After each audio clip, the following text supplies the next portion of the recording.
So let's go back to the online travel sector, which is your area of expertise. You have backed two startups in this sector, Tripping.com and also Get Your Guide. Yeah, that's right. Very interesting startups. Can you give us a little bit background on them?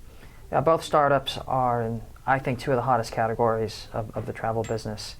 One is vacation rentals. That means consumers would rather rent a vacation home than stay in a sterile, boring hotel. And Tripping.com is actually aggregating vacation rentals globally. So which is sort of like a Qunar for the Airbnb. Exactly right. It's the Qunar for Airbnb. The second category is local tours and activities. That's another area of high growth. In travel today, most of the travel distribution companies, whether it's Qunar or Ctrip or Booking.com, have focused on air tickets and hotels. But there's another massive category that consumers spend their money on.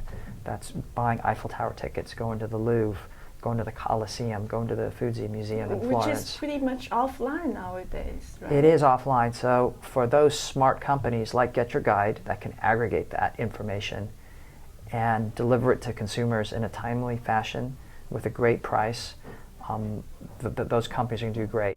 But what do you see as areas of potential difficulties it might run into? Well, there's a number of challenges, obviously. On one hand, on the demand side, getting customers to come and use your service is always a challenge. The travel industry is very competitive. Many companies are fighting for those same customers. Google has a dominant position in the West. Baidu has a dominant position in China, so it's very expensive to get customers. That forces us to be very disciplined in how we try to attract customers, and so it's always a challenge.